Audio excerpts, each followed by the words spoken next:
And this one, which I thought it was a scratch, it's actually a clear bra. So Yeah. So when I actually took the car to the track, I had the whole car. that's what happens when you don't own nice cars. You don't know none of these things.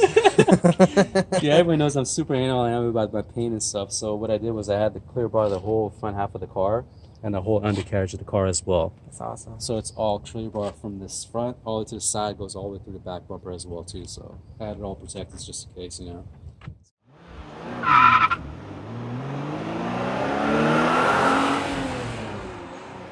All right, everyone, welcome back to Automotive Anatomy. Today we have Mike. Mike, thank you so much for making some What's time up, for man? us. Thanks for coming over, man. Appreciate it. Dude. No, thank you for letting us know. Actually, have some interest in my car, man. Dude, your car is gorgeous. Thanks, man. I'm a huge fan of your channel. I've watched all your episodes and stuff. So I appreciate that, man. Thank you. Thank you. It's really awesome for me, man. You'll get your 20 bucks afterwards, okay? All right, Mike. Well, thank you so much, man. So tell us, what do you drive? So this is my 92 Civic hatchback CX, aka Tank.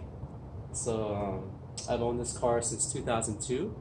So I bought it as a daily driver for a little bit. It was a red CX. I used to work for T-Mobile back in the day. So during that time I was driving a 98 GSR. That was my daily. Ooh. Okay. So I got the bug again to actually build like a project car. So 'cause that was pretty much my daily. I didn't want to really get too crazy with it.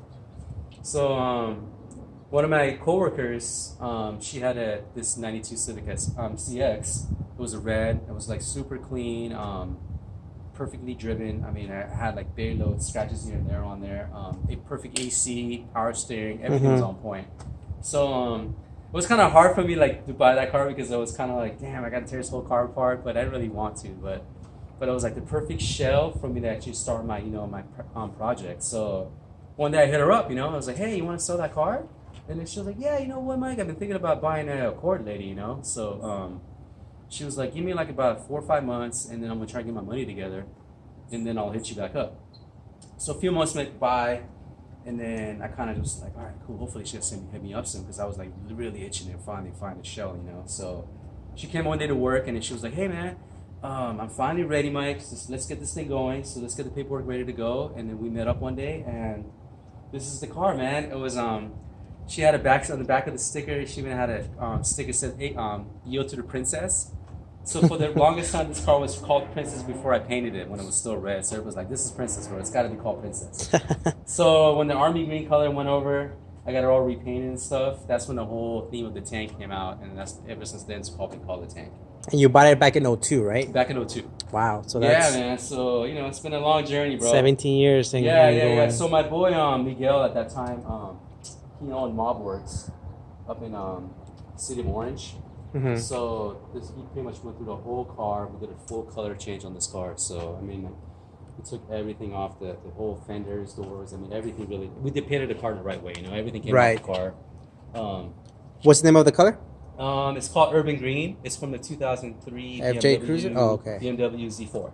Oh, okay. That was the first year that car came out. So I mean, like, if any color came out after that, I was like, to me till this day, I feel like this car was the one that actually did it for the first time ever, because I literally did this color right when that car came out and it was in the showroom. So I mean, like, I literally walked to the dealership and got the color code and we painted this car. So it was like, it got painted in 2003, and that's the exact same year that the car came out. So I got the car literally painted. Wow, this paint since 03? Yeah, it's the same exact color. It looks immaculate. Yeah, so the only parts of the car that's been repainted over the years, just my charge-speed fenders, and then my bumper, which is not in the car right now, but that's pretty much it. Everything else from the door back, everything else. It's original from that one, cars, 03. Wow. Yeah, man. I mean, they did an amazing job on this car. I mean, like, the car is like, the paint has kept up all these years, That's immaculate, man. Thanks, bro. All right, well, let's go about the front end. What do you have going on in the front end? So the reason why I had the bumper off today was I just wanted to show off some of the stuff that I did before under the bumper. So there's some of the stuff that you don't see when the bumper's on. So this piece was from my boy Nick from Mayhem Metalworks. So he pretty much built this bumper support bar. So it's a crash bar. So I mean, it's like it's OEM fitment, so you can actually put the factory bumper back on without any mods at all. If you have a radiator support, like if you have all your headlight brackets and everything else bolts up to here, if you want to put on any like a custom, like a radiator, all that stuff, everything's all the mounts, everything's all there for you. If you have an intercooler. That's awesome. So I mean, the fitment on this thing is like flawless, man. So I mean, that's one of my favorite things on the car I did this past 2 years on this car. Also, we have a custom battery tray that we did on this car as well. What battery is that from? So this is just a factory Duracell battery. Okay. So I was having a lot of problems running the gel cell batteries over the years because after a while, if you let them sit for a long time, they just go bad. So and you can't bring it back to life. But once they go really low on the charge, you can't really trickle them back up anymore. So I just got tired of constantly just switching out my batteries and stuff. So we decided to actually get like an OEM style battery, and then have it mounted in this location right here. And then my buddy Eric. The bracket. Eric and Roy from Simple Speed, they're the ones that designed this battery tray and stuff. So it's like, wow. That's a tight fitment with the tires, so yeah. That was like it works. I know, man. We had to do a few changes on that battery tray to make it fit. So the first battery design actually was like really close to the tire, so that didn't work out, and then he redesigned it again. Okay. So and this is the perfect one that we came out with. Okay. What about your headlights? And then my headlights, dude. This is like one of my this is one of the things like growing up, like watching like all the option magazines and seeing those dingy headlights was something I always wanted, man. And then one day my buddy Andrew, he lives in Houston, so he was building this amazing EG build, and then one day he just decides he wanted to part it out, and then he had a set of these brand new in the box. Wow. That's so a good feeling. As soon as I found out about his EG part out, I was like, dude, I hit him up right away, and I was like, dude, I gotta have those headlights, bro, because I've been wanting those things forever.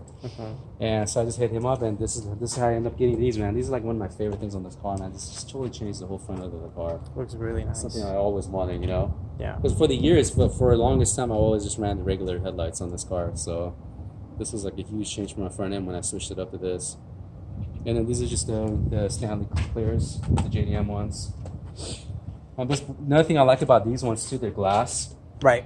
So the plastic ones, after a while, they get all discolored and stuff. The glass one's always going to stay nice and clear, and that's what I like about. And that's another thing I like about those dingy headlights. Okay. And then I did the J's tow hook in the front.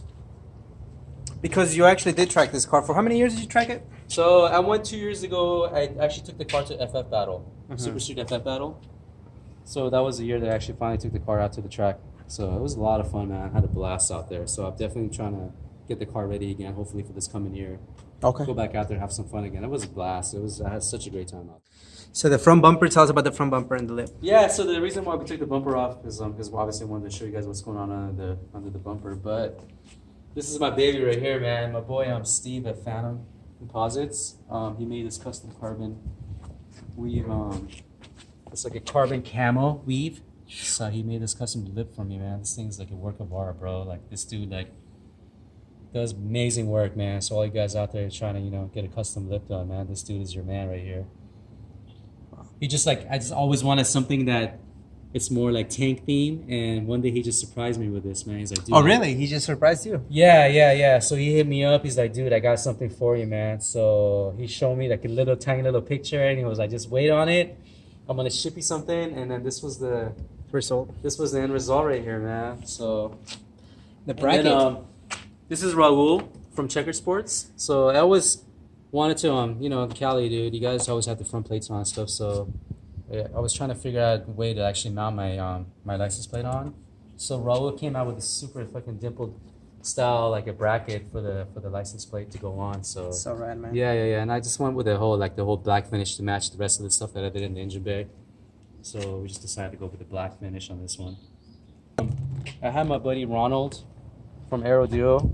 So I took a picture of my J's hood, and he actually matched the weave on the carbon. Oh, wow. To match on his mirrors. That's cool. So these are his custom mirrors that he's done on the car. So I got those from him. Cool little touch. Yeah, definitely. And then this one, which I thought it was a scratch, it's actually a clear bra. So yeah. So when I actually took the car to the track, I had the whole car. That's what happens when you don't own nice cars. You don't know none of these things.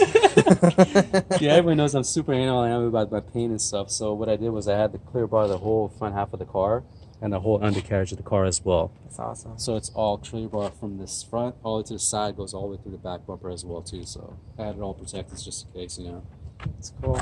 And then the fenders are from these are the Charge Speed fenders. Now, when you painted the car, did you have those back then? No, you No, got them no. afterwards and paint matched. So the car went away for a few years. It kind of just sat in hiatus because I blew the motor up. Okay. So when we decided to redo the whole car and bring it back out, I got in touch with Matt from ICB, and these are the fenders I actually got through him. So Matt was the ones. This was like one of the first ones, I believe, one of the first one of EGs that came out with the tri-speed fenders. Okay. So I think Phil with it from Arizona. You filmed this car before. Yeah, Phil, I think, was one of the first guys to get this fender first, I believe. And then I found out about the fenders, and I went through Matt, and I got my set from him as well. Nice. Tri-speed fenders, you can't run the factory OEM mudguards. So Roy actually came out with this design. So he made this for the initially just for the tri-speed fenders. So there's like a few guys out there right now are actually running these. Mud flaps. Yeah. Super clean. It works, man. It's like functional big time. To the back of the car. This is like probably my other second favorite, probably one of my most favorite things on this car was done by Roy at Simple Speed Garage. When we were getting the car ready for FF Battle, he pretty much designed this whole wing for me. Man, he spent like hours and days and nights pretty much trying to design this thing to get fit on my car, man. It was like... That's a wicked design, man. It is, man. I really like it. And he knows that I never wanted to have anything commitments to, like far as like, have anything bolted up to my chassis. Body, none of that stuff. So this is the reason why we use all the factory like mounting points on the window for the shocks and stuff. So since you're just glued in to the window? No, they're bolted in. Oh, wow. Everything's all bolted in. So pretty much all where the shocks for the hatch, where they bolt up to the window, he used all the factory mounting locations. Holy crap. So that way we don't have to mess with anything on the hatch. This is the radium surge tank that I'm running on the car. And then my friend Eric, he did all the plumbing for this. A lot of guys with the surge tanks are running all like soft lines and stuff. But Eric just didn't feel like that was like, the best option. He wanted the car to be like super like safe and no fumes, no leaks, nothing like that. So we went with like our hard lines on the setup. And then the cage is done by ASC. I had this done back in 2005, so it's all NHRA spec. Initially, I was building this car for drag racing, so the sport front wheel drive class. So this is the reason why the cage is all set up for the NHRA specs. I like how you kept the panels on the side. Yeah. I don't know why, I just like it. The car before used to be fully gutted, but for the sport front wheel drive class, you had to have all your panels back in the car. You had to have run carpet. All the door panels had to go back in, and then you had to have matching seats, everything. It was like the regulations back then. You had to have all that stuff. That's one of the main reasons why all this stuff went in. So before, my car was fully gutted, you could just see the paint only. But I like this look now. It's kind of really grown on me a lot over the years, having all the panels back in.